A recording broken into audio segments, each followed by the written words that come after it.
Baik, kita lanjutkan sesi yang kedua. Bismillah, alhamdulillah, wassalatu wassalamu ala rasulillah, amma ba'du. Baik, silakan barangkali bisa membantu untuk penjelasannya ditampilkan di layar. Kita masuk pada inti pembahasan kita, yaitu tentang bahaya meninggalkan sholat. Jadi termasuk di antara keagungan ibadah sholat adalah Allah Subhanahu wa ta'ala sangat mengingkari orang yang meninggalkan sholat, dan konsekuensinya sangat besar. Ya, Bapak dan Ibu bisa lihat, yang pertama, orang yang meninggalkan sholat itu terancam keluar dari Islam, alias kafir. Walaupun nanti ada rinciannya, gitu ya. Dan Bapak dan Ibu, bukan tugas kita untuk menuduh orang yang tidak sholat kafir, jangan. Ini perhatian buat kita, keluarga kita dan saudara kita, dan kaum muslimin pada umumnya, bahwa meninggalkan sholat itu konsekuensinya sangat besar, luar biasa. Jadi jangan dianggap remeh. Dosa ini dosa besar dan sangat membahayakan, kan begitu ya. Bukan untuk mentungin orang ente kafir enggak. Tapi ini perhatian buat kita, sebab Al-Quran dan hadis mengatakan demikian. Ya Bapak dan Ibu sekalian. Ini yang pertama, jadi terancam keluar dari Islam. Kita lihat bagaimana surat At-Taubah mensiratkan tentang ini. Allah berfirman, A'udzu billahi minasyaitonir rajim. Fa in tabu wa aqamus shalah wa atawuz zakah fa ikhwanukum fid din. Jika mereka bertobat, ini Allah berfirman tentang orang-orang musyrik. Kalau mereka bertobat, kemudian mendirikan salat dan menunaikan zakat, maka mereka itu adalah saudara-saudara kalian seagama. Berarti mereka muslim. Kalau mereka bertobat dari kemusyrikannya, dari kesyirikannya, mengerjakan salat, menunaikan zakat, maka mereka adalah muslim, saudara kita, saudara kalian semua. Ya, akan tetapi kalau mereka tetap dengan pendirian mereka dan mereka tidak salat, kemudian tidak zakat juga, maka mereka bukan seorang muslim. Pun demikian orang-orang muslim, kalau tidak ada salat baginya, ya, maka ini tidak ada bedanya dengan orang musyrik. Dia bisa terancam keluar dari Islam, bukan saudara kita muslim. Ya, ini hukum ya, secara peringatan buat kita. Tapi bukan untuk menghakimi orang-orang. Perhatian buat kita dan saudara kita, keluarga kita. Dalam hadis pun dikatakan, ini jelas sekali Bapak dan Ibu sekalian. Inna bainar rajuli wa baina syirki wa baina syirki wal kufri tarkas shalah. Perbedaan antara seorang muslim dengan kemusyrikan dan kekafiran adalah meninggalkan salat. Jadi bedanya kita dengan mereka orang-orang musyrik adalah meninggalkan salat. Muslim salat, orang-orang musyrik tidak salat. Kalau muslim kok tidak salat, apa bedanya dengan mereka orang kafir dan orang musyrik? Kan begitu. Hadis yang kedua, al-ahdul ladzi bainana wa bainahumus shalah. Faman tarakaha faqad kafara. Perjanjian antara kita dengan mereka orang-orang musyrik, orang-orang kafir adalah salat. Barang siapa yang meninggalkannya, maka dia telah kafir. Ini peringatan besar dari Al-Quran dan hadis Nabi SAW tentang bahayanya meninggalkan salat. Bisa terancam keluar dari Islam. Dan ini termasuk ijma' para sahabat. Para sahabat Rasulullah SAW berijma, bersepakat tentang bahayanya meninggalkan sholat, bisa terancam keluar dari Islam. Ya, maka ini sengaja Hasmi dan LC menyelenggarakan materi kajian stadium general tentang materi bahaya meninggalkan sholat. Sebab ini urgen untuk disampaikan. Dan Bapak dan Ibu nanti juga bisa menyampaikan. Kalau tidak bisa menyampaikan secara langsung, bisa sampaikan di status Bapak dan Ibu, WA, Facebook, Instagram, TikTok dan lain sebagainya. Itu bagian daripada kewajiban kita mendakwahkan kepada orang lain untuk kebaikan bersama, bukan untuk menghakimi mereka. Ya, para sahabat Rasulullah bersepakat, berijma, karena ashabu Rasulullah sallallahu alaihi wasallam la yarawna syai'an minal a'mali tarkuhu kufrun illa salah. Mereka tidak pernah memandang suatu amalan yang apabila ditinggalkan menjadikan seseorang menjadi kufur kecuali salat. Ya. Nah, akan tetapi memang ada rinciannya Bapak dan Ibu sekalian. Meninggalkan salat itu ada dua sebabnya. Ya. Kalau orang itu meninggalkan salat karena menolak perintah wajibnya salat, maka jelas semuanya sepakat itu kufur, itu kekafiran, itu kafir. Sebab dia menolak nas Al-Quran dan hadis Nabi sallallahu alaihi wasallam dan bahkan ijma. Itu jelas, sepakat para ulama. Yang kedua, dia meninggalkan salat karena malas dengan berbagai ragam alasan. Baik tanggunglah, baik lagi kotorlah karena habis olahraga atau habis kerja, atau habis di kebun, atau karena malas, karena sibuk dan lain sebagainya. Itu yang kedua. Ini ada perbedaan pendapat memang, ya. Jadi yang kedua ini, akan tetapi kalau dia meninggalkan semuanya, nggak pernah sholat sama sekali, semua sholat ditinggalkan, maka jelas ini masih sepakat dia kufur, walaupun dia meyakini kewajibannya. Yang selanjutnya, kalau dia meninggalkan karena malas kemudian masih sebagian dikerjakan, ya, ini sebagian ulama berpendapat tidak kafir, tapi sebagiannya lagi tetap berpendapat kafir, ya. Dan ini bahaya, ini dosanya sangat besar. Jangan dianggap sepele, ya, sholat, meninggalkan sholat, betapa ringannya orang meninggalkan sholat seolah-olah nggak punya dosa. Padahal ancamannya sangat luar biasa. Bisa dibayangkan bagaimana orang statusnya dia bisa berubah menjadi keluar dari Islam. Ya. Nah, ini Bapak dan Ibu sekalian. Yang pertama, yang kedua, orang yang meninggalkan sholat terancam api neraka. Terancam api neraka. Dan lagi-lagi ini memang soal keimanan gitu ya. Mungkin ada orang yang disebut nanti ente terancam api neraka. Ada yang biasa aja gitu. Sebab dia imannya tipis. Ya. Tapi kalau orang-orang yang imannya kuat, wah ngeri dia. Sebab dia tahu tidak ada seorang pun manusia dan makhluk yang lainnya yang dia sanggup menghadapi ancaman siksa neraka. Gak ada sekalipun. Bapak dan Ibu bisa bayangkan, yang paling ringan siksanya di neraka nanti itu orang yang dipakaikan sendal dari api neraka, ya, kemudian di otaknya, di kepalanya, di atas kepalanya ini mendidih. Itu yang paling ringan. Panasnya api neraka, Bapak dan Ibu sekalian, kalau kita melihat kebakaran besar, ya mungkin jarak 10 meter terasa panas, apalagi sampai 1 meter, apalagi masuk, gak ada yang sanggup, gak ada yang kuat. Panasnya api neraka itu 69 atau 70 bagian daripada api dunia, itu bagian daripada panasnya api neraka. Bisa dibayangkan, ya, seperti apa dahsyatnya siksa api neraka. Dan orang yang meninggalkan salat terancam api neraka. Surat Al-Mudaththir 42-43, Bapak dan Ibu sekalian. Ini adalah dialog orang-orang penghuni surga, ashabul yamin. Mereka saling bertanya. Dan ini terjadi dialog antara penghuni surga dengan penghuni neraka. Nggak usah dibayangkan kok bisa begitu. Allah semuanya bisa, menjadikan semua itu bisa. Nggak ada yang sulit bagi Allah. Dan Allah katakan, orang penduduk surga itu bertanya kepada penduduk neraka, ma salakakum fi saqar. Apa yang menyebabkan kalian masuk ke dalam neraka sakar?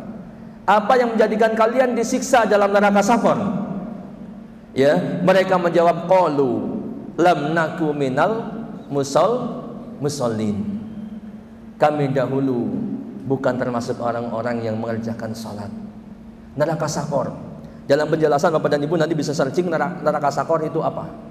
Salah satu nama neraka yang dia tidak menyisakan dan tidak meninggalkan.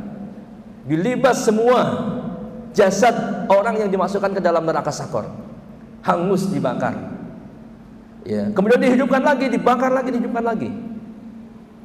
Karena sisa neraka memang sifatnya begitu. Bukan sekali cemplung kemudian mati sudah enggak ada kematian di sana. Disiksa terus sampai waktu yang Allah tentukan. Kalau dia seorang musyrik, seorang kafir, abadan selama-lamanya di neraka. Ya. Maka ini yang menyebabkan dia masuk neraka. Dia dahulu di dunia bukan termasuk orang-orang yang mengerjakan sholat. Ya.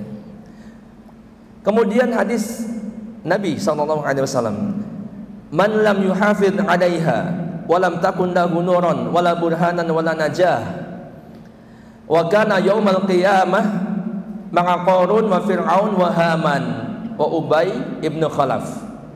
Dan barang siapa yang tidak menjaganya, tidak menjaga salat-salatnya, maka dia tidak akan mendapatkan cahaya.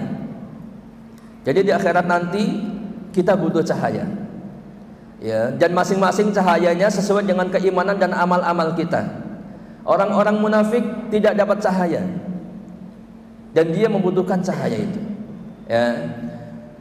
Yang tidak menjaganya tidak mendapatkan cahaya, tidak mendapatkan bukti, dan juga tidak mendapatkan keselamatan. Dan pada hari kiamat dia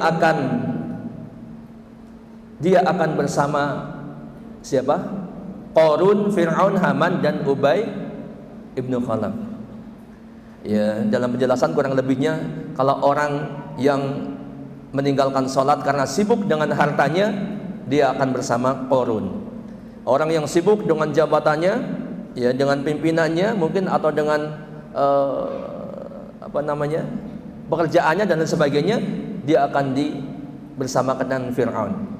Yang sibuk dengan jabatannya, dengan title-nya dan lain sebagainya, mungkin dia akan bersamakan dengan Haman. Yang sibuk dengan bisnisnya, meninggalkan sholat karena bisnisnya, dia akan bersama Ubay bin Khalaf. Ini ancaman buat kita supaya kita perhatian, jangan sampai kita bermudah-mudah meninggalkan sholat, tidak menjaga sholat kita. Yang ketiga, ya, praktis saja, ringkas.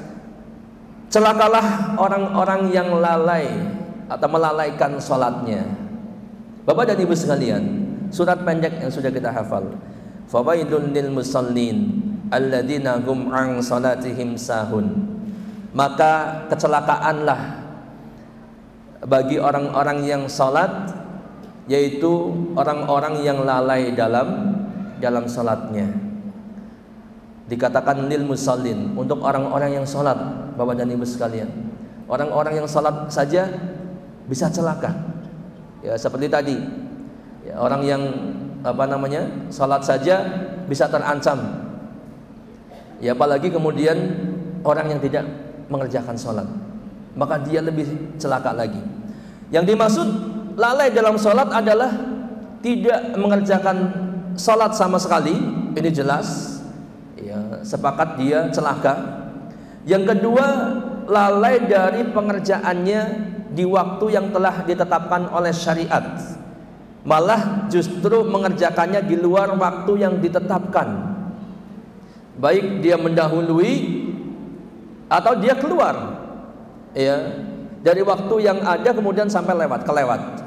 Contoh salat zuhur kemudian dia kerjakan di waktu asar, padahal tidak ada sebab apa-apa, kelewat waktunya. Maka ini termasuk kelalaian, gitu ya. Yang ketiga, selalu mengerjakan salat di akhir waktu selamanya atau pada umumnya. Ada orang-orang yang seperti ini. Ya, subuh dia nunggu sampai jam 6 kurang misalkan. Dan itu semuanya pada umumnya setiap hari. Kemudian zuhur pun begitu, padahal dia lagi ngopi, lagi nyantai, lagi main catur, ya apalagi lagi main gaple gitu kan. Di ujung sampai 2:30 atau hampir asar misalnya. Asar pun demikian, tanggung lagi pingpong misalkan, lagi olahraga gitu. Ya.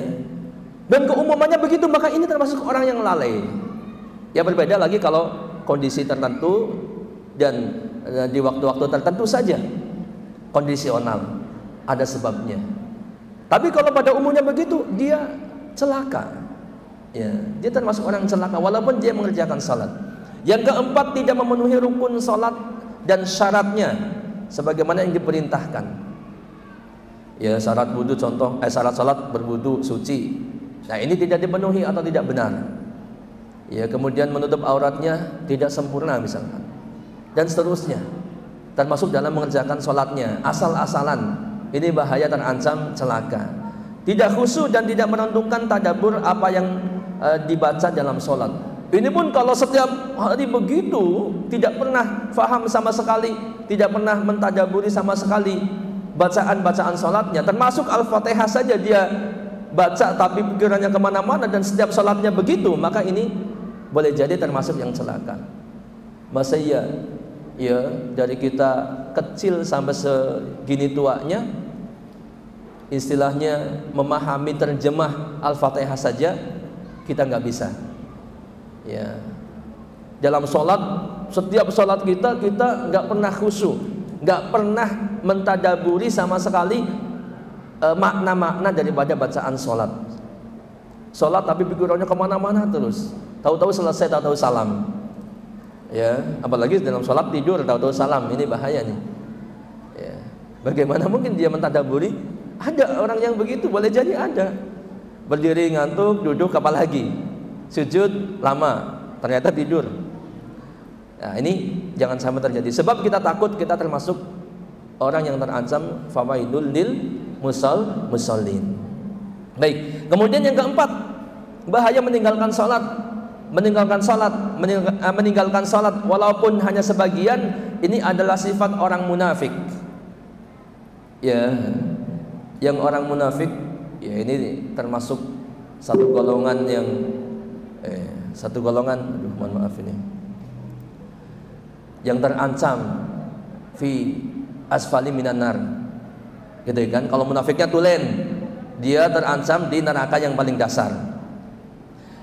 Melalaikan sholat, meninggalkan sholat, apalagi ini termasuk ciri orang munafik. Wa idza qamu ila salati qamu kusala.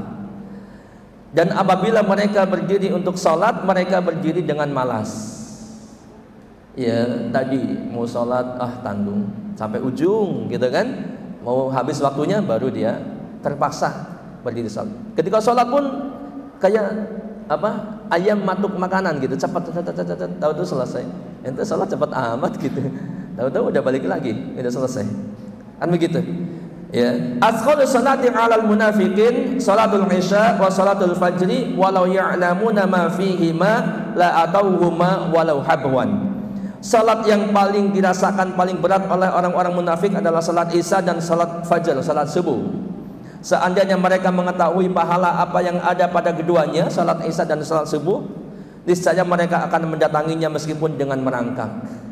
Ya, asqalu salat 'alal munafiqin. Salat yang paling berat oleh orang-orang munafik, sebab di zaman itu kalau orang munafik itu kan salat itu dalam rangka untuk dilihat oleh orang lain, bukan karena Allah semata, bukan. Sehingga kalau waktu isya akan gelap, waktu subuh gelap, ya kelihatan orang gitu ya istilahnya. Sehingga dia malas untuk mengerjakan salat isya dan salat subuh berjamaah, dia tinggalkan itu. Ya, maka ini peringatan buat kita. Ya, jadi kalau salat isya, salat subuh, ya, itu perhatikan. Sebab di sini itu banyak orang yang lalai. Salat isya walaupun kita belum tidur, tetap kesibukan kita kadang. Kita ya perasaan baru maghrib, baru duduk nonton TV, tahu-tahu adzan isya, tanggung, akhirnya nggak ke masjid misalkan, atau udah terlanjur lagi ngobrol sama teman nggak ke masjid, ya lagi asik dengan keluarga nggak ke masjid, ya misalkan. Nah apalagi kemudian sholat subuh kesiangan terus berhari-hari, bahkan setiap saat nggak pernah ke masjid sholat subuh. Ini hati-hati, jangan-jangan koreksi diri kita termasuk orang-orang munafik. Sebab Rasulullah mengatakan ini cirinya orang munafik yang berat mengerjakan salat isya dan salat subuh. Ya, jadi meninggalkan salat, melalaikan salat, jadi orang munafik. Ya, Ana rasa semua orang yang hadir di sini kalau ditunjuk ente munafik, ente orang munafik, pasti akan marah, betul nggak? Ini hampir sama seperti ente orang kafir gitu. Hampir sama. Orang munafik itu sifatnya luar biasa Bapak dan Ibu.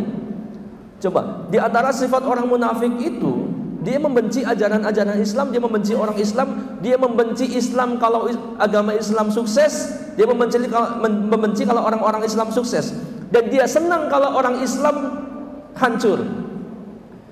Jadi orang munafik itu, kalau sekarang di Palestina sedang digempur habis-habisan sama Yahudi Zionis, mereka senang. Ya, mereka senang. Ini orang munafik sifatnya gitu. Ya, maka dia layak terancam neraka gitu. Nah, kemudian yang kelima, dan ini yang terakhir, orang yang meninggalkan sholat terancam hukuman mati di dunia. Ini Bapak dan Ibu sekalian, mungkin ini jarang didengar oleh kita, tapi kita lihat bagaimana penjelasan para ulama di situ ya. Sengaja saya tuliskan, saya nukilkan Imam Sufyan Ats-Tsauri. Kemudian antum bisa lihat di situ ya, Abu Amr Al-Auza'i. Ini para ulama kurun tabi'in, tabi'ut tabi'in gitu ya, sampai seterusnya sampai Imam Syafi'i, Imam Ahmad bin Hanbal, dan Imam Ishaq bin Rahuyah dan para murid-muridnya, mereka berfatwa. Ini para ulama yang kredibel semuanya, Ahlus Sunnah wal Jamaah, dan mereka sudah berkompeten dalam, dan sudah diakui oleh seluruh dunia. Mereka berfatwa bahwa orang-orang yang meninggalkan sholat, Bapak Ibu bisa lihat, itu dihukum dibunuh orang yang meninggalkan sholat. Ya, sebab tadi secara asal tadi rinciannya dia kafir, dia keluar dari Islam gitu kan. Kemudian mereka berbeda pendapat bagaimana cara hukuman bunuh terhadapnya. Yang berbeda pendapat cara menghukum bunuhnya. Jadi kalau menghukum dibunuhnya itu sepakat. Walaupun lagi-lagi ini bukan kita menghukum mereka, ini urusan pemerintah Islam lah gitu ya. Itu pun kalau sudah diperintahkan untuk sholat, sudah dinasihatin segala macam, dia tetap nggak mau. Berarti itu jelas gitu kan. Itu jelas. Ya, tapi ini ancaman buat kita sebagai seorang muslim, jangan sampai bermudah-mudah meninggalkan salat, diancam bunuh ya. Ini perbedaannya, silakan masalah perbedaan bagaimana dibunuhnya, yang jelas mereka sepakat ya, apalagi orang yang meninggalkan salat karena menolak kewajibannya ya. Baik, kemudian Imam Ibnul Qayyim Al-Jauziyah rahimahullah mengatakan, kaum muslimin bersepakat bahwa meninggalkan salat 5 waktu dengan sengaja adalah dosa besar yang paling besar, dan dosanya lebih besar daripada membunuh, daripada merampas harta orang lain, daripada berzina, daripada mencuri, daripada minum minuman keras, daripada minum khamr. Meninggalkan sholat dosanya lebih besar daripada membunuh, merampas harta, berzina, mencuri, minum minuman keras, lebih besar daripada itu. Cuma realita kita di masyarakat kita, Bapak dan Ibu sekalian, kalau ada orang berzina, mungkin seluruh warga itu sepakat bahwa itu perbuatan yang sangat keji, sehingga semua orang mukulin orang yang berzina. Memang layak begitu ya, sebab itu perbuatan yang sangat keji dan merusak tatanan masyarakat ya. Tapi sholat lebih besar dosanya daripada itu ya. Sudahkah kita peduli terhadap orang-orang yang meninggalkan sholat, padahal dosanya lebih besar daripada itu, lebih besar daripada merampok, lebih besar daripada minum khamr. Ya, maka di sini Hasmi peduli, mendakwahkan, menyampaikan nasihat, dan mudah-mudahan bisa diteruskan oleh Bapak dan Ibu sekalian yang hadir. Karena ini ancamannya luar biasa, meninggalkan sholat. Ya, jangan sampai kemudian terjadi pada kita, keluarga kita, dan saudara-saudara kita.